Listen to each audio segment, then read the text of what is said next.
Israel के ख़िलाफ़ अक़वाम मुत्तहिदा के अंदर कितने बयानात आए। बयानात से अब कुछ नहीं होने वाला, अब आपको अमली इक़दाम करने पड़ेंगे। चीन और रूस दोनों सुपर पावर्स हैं और दो सुपर पावर से अमेरिका टकरा नहीं सकता है। तो इस वक्त अमेरिका और इसराइल को एक ऐसा ही ताकत का मैग्नेट समझा जाए जिसमें आहिस्ता आहिस्ता तमाम ममालिक जो हैं वो बनते चले जा रहे हैं। अमेरिका और इसराइल ने ईरान पर हमला कर दिया, आयतुल्लाह खामनेई को शहीद कर दिया, ईरान ने भी जवाबी कार्रवाई शुरू कर दी। लेकिन इस सारी सूरत हाल में चीन और रशिया कहाँ हैं? आमिर रज़ा से बात करते हैं। आमिर भाई, दो सुपर पावर्स, उनकी लाइफलाइन कट गई, वो कहाँ हैं? कोई पता नहीं लग रहा। देखिए, ये बड़ी ही संजीदा सी सूरत हाल है कि दो ऐसी सुपर पावर्स जिनको ईरान फीड करता रहा है, एक का दिफाई साजो सामान ख़रीद कर और दूसरे को सस्ता तेल देकर ईरान इनको फीड करता रहा है। लेकिन जब वक्त बना है तो कोई इसमें अभी तक कूदा नहीं है। होना तो ये चाहिए था कि रशिया जो है वो ये बात कहता कि ईरान पर जो हमला है वो रशिया पर हमला तस्वर होगा, या चीन ये कहे कि जो हमला ईरान पर किया जा रहा है वो चीन पर तस्वर होगा, तब ये जंग रुक सकती है। चीन ने तो ये कहा कि ये रेड लाइन है जिसको अमेरिका क्रॉस कर रहा है। लेकिन भाई, आप क्या कर रहे हो? आप कोई काम नहीं कर रहे। आपने बहुत सारी डील्स कर रखी हैं ईरान के साथ असला फराहम करने की, तो क्या आपने वो असला फराहम कर दिया? कौन से ड्रोन्स थे जो ईरान के पास पहुँचते थे, या वो CM-302 जिस पर हमने मिसाइल पर किया था, जो एंटी शिप है मिसाइल है, जो कि हाइपरसोनिक स्पीड के साथ किसी भी बड़ी बेड़े को डुबोने की सलाहियत रखता है, आपने जल्द से जल्द ईरान में क्यों नहीं पहुँचाए? क्यों आप इंतज़ार करते रहे कि अमेरिका और इसराइल मिलकर हमलावर हों? देखिए, सवाल तो बनता है, वेनेजुएला आपसे छीना गया, आप दोनों मुल्क खामोश रहे। आज ईरान आपसे छीना जा रहा है, आपने हुर्मुज़ आपसे छीनी जा रही है, खलीज फारस आपसे छीना जा रहा है, पूरे का पूरा मिडल ईस्ट आपके हाथ से निकल रहा है और आप अभी तक खामोश हैं। खामोश इसलिए हैं शायद कि यूक्रेन रशिया चाहता है और ताइवान चाइना चाहता है। तो क्या अगर ये मामला है तो फिर कल को आप दोनों मुल्कों पर कौन एतबार करेंगे? ईरान ने अपनी पूरी की पूरी दिफाई हिकमत अमली जो है इन दो ममालिक की मरहून मिन्नत ही तैयार कर रखी है। देखिए, ईरानी मुकाबला कर रहे हैं लेकिन इतने ज़्यादा ममालिक के साथ, क्योंकि ये एक इत्तेहाद बनता चला जा रहा है। मैं तो आपसे ये कहता हूँ कि इत्तेहाद बनता चला जा रहा है, ताकतवर के साथ जो है एक मैग्नेट्स की तरह ममालिक जो हैं वो जुड़ते जाते हैं। तो इस वक्त अमेरिका और इसराइल को एक ऐसा ही ताकत का मैग्नेट समझा जाए जिसमें आहिस्ता आहिस्ता तमाम ममालिक जो हैं वो बनते चले जा रहे हैं। खुद ईरान की जो हिकमत अमली थी कि इस जंग को मिडल ईस्ट तक फैलाया जाएगा, तो अब मिडल ईस्ट में आप ये देखें ना कि सऊदी वली अहद जो हैं मोहम्मद बिन सलमान, उनका ये बयान कि हम मिडल ईस्ट के ममालिक पर ईरान के इस तरह के हमलों की मजम्मत करते हैं और इसे बर्दाश्त नहीं किया जाएगा। तो इसका मतलब ये है कि वो जो मैग्नेट ऑफ पावर है उसके इर्द गिर्द जो है मुल्क इकट्ठा होना शुरू हो गए हैं। तो ये ईरान के लिए भी ज़रूरी है कि ईरान के भी दो अगर हमायती मौजूद हैं जो इससे फ़ायदा उठाते रहे हैं, उनको सामने आना चाहिए। देखिए, सुप्रीम कमांडर तक तो मार दिया गया, अली खामनेई चले गए, आबने हुर्मुज़ के बिल्कुल करीब जो है अमेरिका का डेरा है, और ये जो लाइफ लाइन है ऑयल की ये बंद हो रही है। और ये सिर्फ हमारी बंद नहीं होगी, यानी पूरी दुनिया की नहीं होगी। सबसे ज़्यादा नुकसान इसमें चीन को है। बिल्कुल ऐसे ही है। और चीन जो है ना वो ईरान से लेता है। चीन जो है वो किस बात का इंतज़ार कर रहा है? देखें, आज भी अगर रशिया और चीन जो हैं इस बात का ऐलान करें कि अब ईरान पर गिरने वाला मिसाइल उनके ममालिक पर गिरने वाले मिसाइल तस्वर होगा, तो ये जंग रुक जाएगी। बिल्कुल ऐसे ही।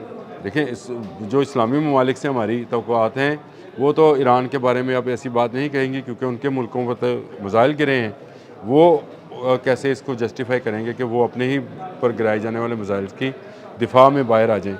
लेकिन चीन और रूस दोनों सुपर पावर्स हैं और दो सुपर पावर से अमेरिका टकरा नहीं सकता है, ये बात हकीकत है। वो ईरान से टकराते हुए उसकी अब टांगें कांप रही हैं, यानी ईरान जो है उसके मिसाइल्स और उसके ड्रोन्स जो हैं उससे रुक नहीं पा रहे। तो लेकिन अगर चीन और रशिया ऐलान कर दें तो फिर अमेरिका कहाँ ठहरेगा? अपने मुल्क से इतने हज़ार किलोमीटर 12,000 किलोमीटर दूर वो लड़ने के लिए आया हुआ है, उसको बहुत ज़्यादा जो है रसद नहीं पहुंच सकती है अगर जंग जो है फैले। और ये जंग फैलनी है, आज फैले कल फैले, चाइना और रशिया को उस वक्त भी तो आना है। अब अगर ये पहले आ जाते तो ये कभी हिम्मत ना होती कि यहाँ से जो है यहाँ पर हमला किया जाता। मुझे एक अफसोसनाक बात आपको खबर भी बतानी है कि सिर्फ एक दिन पहले इस हमले से एक दिन पहले चीन ने अपने तमाम शहरियों से कहा कि ईरान छोड़ो। हाँ, ईरान छोड़ दे, बिल्कुल। देखें, आपने फिर अमेरिका को शह दी।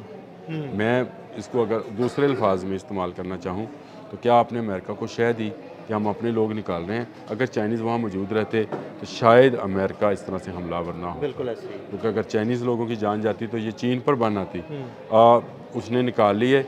मुझे ये इस बात का अफसोस है। मुझे ये भी अफसोस है कि इस वक्त ज़रूरत है ईरान को तमाम उन ममालिक की जो उसे सपोर्ट कर सकते हैं। चले उसे असला ना दे सकते हों, उसे अखलाकी तौर पर तो सपोर्ट करें, लेकिन अखलाकी सपोर्ट में इसका क्या करें कि रूस से एक बयान आ गया कि हम मजम्मत करते हैं, चीन से बयान आ गया कि ये रेड लाइन है, हम इसकी मजम्मत करते हैं, ईरान पर हमला नहीं होना चाहिए था। और भाई हमला हो गया, अब आपको सामने आना चाहिए था। मैंने आपसे पहले भी कहा था कि मैं इसी तलाश में हूँ कि ये कोई मदद पहुँचाएँगे तभी ईरान जो है सर्वाइव कर पाएगा। ईरान कितने लंबे अरसे तक एक बड़ी सुपर पावर के ख़िलाफ़ और जिसके पूरे मिडल ईस्ट की ममालिक की हमायत हासिल है, वहाँ फ़ौजी अड्डे हासिल हैं, इसराइल जैसा मुल्क उसके साथ है, वो कितनी देर सर्वाइव कर पाएगा? ईरान को इस वक्त इन दो मुल्कों की सपोर्ट, वैसे तो 3 मुल्कों की सपोर्ट ज़रूरी है उसके लिए, तीसरा मुल्क जो है वो आपका शुमाली कोरिया है। बिल्कुल ऐसे। मैं इसकी शुमाली कोरिया की तरफ से बयान तो आया है। शुमाली देखिए, बयान आने से रुकने वाला नहीं। इसराइल के ख़िलाफ़ अक़वाम मुत्तहिदा के अंदर कितने बयान आता है, चीन, रशिया, पाकिस्तान और शुमाली कोरिया, कुछ नहीं बोलता। लेकिन गज़ा में उसने जो तबाही मचानी थी उसने मचा दी। बयानात से अब कुछ नहीं होने वाला। अब आपको अमली इक़दाम करने पड़ेंगे और अमली कदम उठाना पड़ेगा, तब ये जंग टाली जा सकती है। मैं ये नहीं कह रहा हूँ कि जंग ख़त्म हो जाएगी, लेकिन इसको कुछ अरसे के लिए टाला जा सकता है अगर चीन और रशिया जो है वो इंटरवीन करें।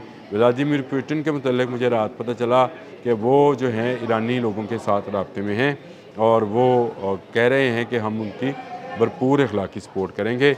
लेकिन इसकी तस्दीक अगर जब तक मुझे ईरान से या रशिया से नहीं होती, इसको एक सोशल मीडिया की स्टोरी समझा जाए कि पुतिन ने फ़ोन किया है या नहीं किया है, ये अभी तक दोनों तरफ से ऑफिशियली इसको अनाउंस नहीं किया गया है। अभी इंतज़ार ये किया जा रहा है कि चीन इस पर किस तरह का रिस्पॉन्स देता है। चीन ने अपना बयान तो दे दिया, अक़वाम मुत्तहिदा में उसके नुमाइंदे ने जो है एक लंबी तकरीर भी कर दी, लेकिन अभी तक अमलन ईरान के साथ आकर कोई मुल्क खड़ा नहीं हुआ। ईरान तने तनहा इस वक्त अमेरिका के बनाए उस फ़ौजी इत्तेहाद में जो मिडल ईस्ट में काम कर रहा है, जिसमें इसराइल भी शामिल है और कुछ अरब ममालिक भी शामिल हैं, उसके साथ ईरान से जो है जंग लड़ रहा है और ईरान तने तनहा उनका मुकाबला कर रहा है। बहुत शुक्रिया आमिर भाई। आमिर भाई ने ताज़ा तरीन सूरत हाल से आपको आगाह किया और ये भी बताया कि इस वक्त चाइना और रशिया फ़िलहाल ईरान की मदद को क्यों नहीं मैदान में आ रहे। अदील अहमद और आमिर रज़ा को इजाज़त दीजिएगा। अल्लाह हाफ़िज़।